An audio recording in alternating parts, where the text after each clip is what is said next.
नमस्कार दोस्तों, मैं दीपक शुक्ल आपका स्वागत करता हूं आपके अपने YouTube channel A to Z banking information पर। दोस्तों, आज की वीडियो में हम आप सभी को जानकारी देने वाले हैं कि किसान क्रेडिट कार्ड यानी KCC बनवाने के लिए कम से कम कितनी ज़मीन होना आवश्यक है। साथ ही दोस्तों, इस वीडियो में यह भी जानेंगे कि कितनी ज़मीन पर कितना किसान क्रेडिट कार्ड पर लोन आपको मिल सकता है। दोस्तों, यह सवाल मुझसे बहुत अधिक पूछा गया है कि सर मेरे पास इतनी ज़मीन है, मुझे कितना लोन मिल सकता है KCC पर। तो दोस्तों, आज इस वीडियो के माध्यम से मैं आप लोगों को इन दोनों विषयों पर कंप्लीट जानकारी देने वाला हूं कि KCC बनवाने के लिए कम से कम कितनी ज़मीन होना आवश्यक है, साथ ही कितनी ज़मीन पर कितना किसान क्रेडिट कार्ड में आपको लोन मिल सकता है। दोस्तों, वीडियो को स्टार्ट करें उससे पहले आप सभी लोगों से एक ही रिक्वेस्ट है, अगर अभी तक आपने हमारे चैनल को सब्सक्राइब नहीं किया है, चैनल पर नए हैं तो प्लीज़ चैनल को सब्सक्राइब करने के साथ साथ बेल आइकन भी प्रेस कर लीजिएगा ताकि आने वाले वीडियो के नोटिफिकेशन आपको मिलते रहें। चलिए शुरू करते हैं। दोस्तों, KCC यानी किसान क्रेडिट कार्ड एक ऐसा लोन है जो भारत के लगभग 90% किसानों ने इसे ले रखा है। दोस्तों, इतनी ज़्यादा मात्रा में लोन लेने का जो मुख्य कारण है वो यह है कि इतनी कम ब्याज दर पर पूरे देश में आपको कोई भी बैंक किसी भी स्कीम के तहत नहीं दे सकता। इसलिए दोस्तों, इसमें जो रेट ऑफ इंटरेस्ट है, आप 3 लाख रुपए तक का लोन 4% वार्षिक ब्याज की दर से आपको मिल जाता है। दोस्तों, इस लोन को ज़्यादा मात्रा में किसानों ने इसी वजह से ले रखा है क्योंकि किसानों को बहुत ही कम ब्याज दर पर यह लोन आसानी से उपलब्ध हो जाता है। दोस्तों, अब हम बात कर लेते हैं कि KCC बनवाने के लिए यानी किसान क्रेडिट कार्ड बनवाने के लिए कम से कम कितनी ज़मीन होना आवश्यक है।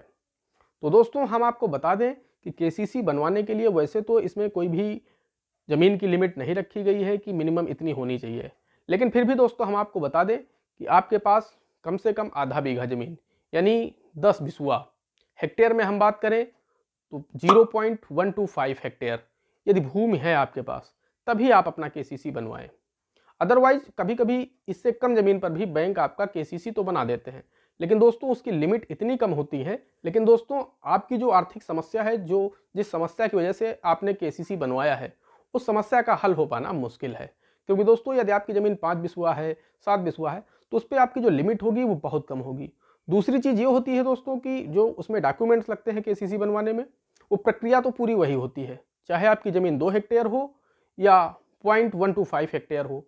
दोस्तों, ऐसे में आपका खर्चा भी वही आ जाता है। जब आप KCC बनवाते हैं तो चाहे आपकी लिमिट 3 लाख की बन रही हो, चाहे आपकी लिमिट 30,000 हो या 3,000 हो, तो दोस्तों उसमें आपका खर्चा तो लगभग उतना ही आ जाता है। इसलिए आप अपना जब भी KCC बनवाएं तो आपकी जो ज़मीन है वो कम से कम 0.125 हेक्टेयर होनी चाहिए, तभी आपको कम से कम 25,000 30,000 रुपये मिल सकते हैं। अदरवाइज ये ज़मीन उससे भी कम है, तब आपकी किसी भी समस्या का समाधान उस KCC लिमिट से नहीं हो सकता है। बाकी दोस्तों, KCC बनवाने के लिए ज़मीन की कोई भी लिमिटेशन बैंक ने नहीं रखी है कि आपके पास कितनी भूमि हो तभी KCC बनेगा। आपके पास जितनी भी भूमि हो उस पर आप अपना किसान क्रेडिट कार्ड बनवा सकते हैं। दोस्तों, अब हम बात कर लेते हैं कि कितनी ज़मीन पर कितना KCC लोन आपको मिल सकता है। तो दोस्तों, इसका कोई फिक्स मानक नहीं है कि इतनी ज़मीन पर आपको इतना KCC लोन मिल जाएगा। दोस्तों, ये आप जिस भी प्रदेश में रहते हैं, आपका जो ज़िला है, उस ज़िले का जो भी स्केल ऑफ फाइनेंस होगा यानी फसल वित्तमान, आपके ज़िले में जो भी फसलें बोई जाती हैं उसकी फसल का हर वर्ष एक कमेटी होती है। उसमें जिलाधिकारी होते हैं, जिला कृषि अधिकारी होते हैं, DDM होते हैं यानी डिस्ट्रिक्ट डेवलपमेंट मैनेजर नाबार्ड के। ये सभी लोग बैठ करके एक लिस्ट तैयार करते हैं कि इस वर्ष जो गेहूं की लागत है इतनी रहेगी, धान की लागत इतनी रहेगी। वो लोग उसे प्रतिवर्ष इंक्रीज करते हैं या डिस्क्रीज करते हैं।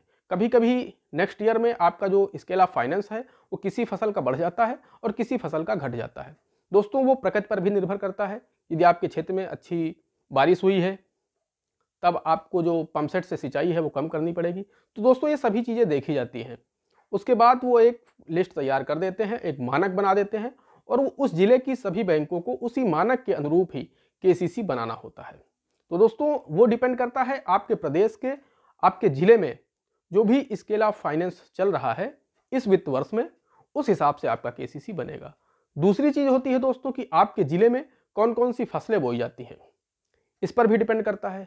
मान लीजिए आपके ज़िले में कोई भी फसल ऐसी है जिसकी लागत बहुत अधिक है, तो दोस्तों निश्चित रूप से उस ज़िले का जो भी किसान होगा और उसने वो फसल बो रखी है अपनी खेत में और वो KCC बनवाने जाएगा, तो उसकी जो लिमिट होगी वो अधिक होगी।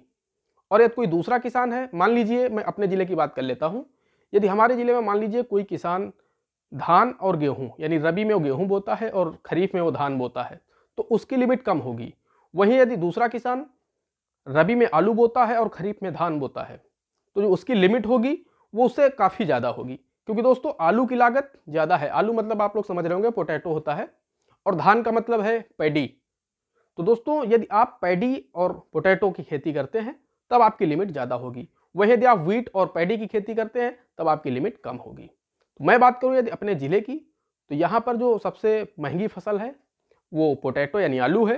दोस्तों आलू की जो लागत है इस वित्तीय वर्ष में हमारे ज़िले में वो है 1,20,000 रुपये 1 हेक्टेयर में। वहीं धान की लागत है 50,000 रुपये 1 हेक्टेयर में। तो दोस्तों अगर मुझे 1 हेक्टेयर में केसीसी बनवाना है अपने ज़िले में, तो मैं यदि आलू बोता हूं और पैडी बोता हूं, तब दोस्तों उसमें आपको 1,20,000 रुपये मिल जाएगा आलू की लागत का, 50,000 रुपये मिल जाएगा आपको पैडी की लागत का, तो आपका टोटल हो जाएगा 1,70,000 रुपये। दोस्तों इसमें आपको 10% मिल जाता है घरेलू उपभोग के लिए, उसका जो 10% होगा यानी 17,000 रुपये, ये उसी में आपका ऐड हो जाएगा। उसके बाद 20% आपको मिल जाता है भंडारण और उसके रखरखाव के लिए, यानी जो भी फसल आपने तैयार करी है वो कहाँ रखेंगे, उसका भंडारण कैसे करेंगे, इन सभी व्यवस्थाओं के लिए आपको 20% और मिल जाता है।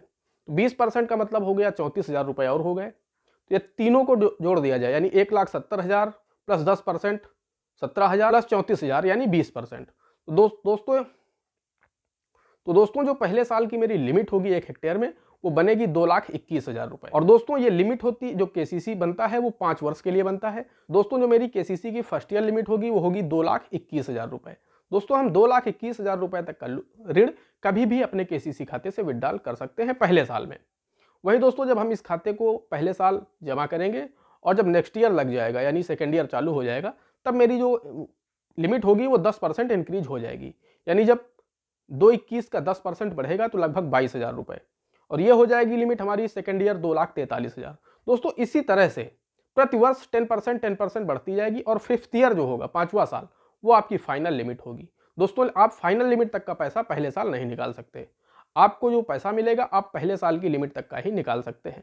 जब आपका 5वां साल लगेगा तभी आप 5वीं जो फाइनल लिमिट है उसका पैसा निकाल पाएंगे। तो दोस्तों ये डिपेंड करता है आपके ज़िले की फसलों पर कि आपके ज़िले में कौन कौन सी फसल बोई जाती हैं और आपके ज़िले का स्केल ऑफ फाइनेंस क्या है या आपके प्रदेश का स्केल ऑफ फाइनेंस क्या है। तो दोस्तों आपके प्रदेश में आपका जो ज़िला है उसमें जो भी फसलें बोई जाती है, यदि वो महंगी फसलें हैं तो निश्चित रूप से आपका जो किसान क्रेडिट कार्ड है वो अधिक बनेगा। वहीं यदि आपकी यहाँ की जो फसलें हैं वो कम लागत वाली हैं तब उनका जो केसीसी होगा, क्योंकि बैंक आपको पैसा जो देता है वो बैंक देता है आपको लागत का, कि उस जो फसल आप बो रहे हैं उसमें कितनी लागत आएगी। आपकी ज़मीन की वैल्यू के हिसाब से बैंक पैसा नहीं देता है। ज़मीन चाहे आपकी आबादी के नज़दीक हो, सड़क के किनारे हो, चाहे जितनी अच्छी क्वालिटी को हो, इससे बैंक को कोई मतलब नहीं होता है। बैंक को जो खसरा मिलता है, खसरा जो लेखपाल देता है उसमें फसल चक्र लिखा होता है कि कौन कौन सी फसलें ये बो रहे हैं, उसी फसलों को देख करके बैंक आपका लिमिट तैयार करता है। दोस्तों आशा करता हूं आप लोगों को जानकारी अच्छी जरूर लगी होगी। दोस्तों वीडियो पसंद आया हो तो प्लीज़ इसे लाइक कर दीजिएगा, साथ ही इसे दोस्तों के साथ शेयर अवश्य कर दीजिएगा, क्योंकि यह जानकारी ज़्यादा से ज़्यादा लोगों तक पहुँच सके और ज़्यादा से ज़्यादा लोग इस जानकारी से लाभान्वित हो सके। दोस्तों आज की वीडियो में इतना ही, मिलते हैं अगले वीडियो में किसी अगले टॉपिक के साथ। तब तक के लिए जय हिंद, जय भारत।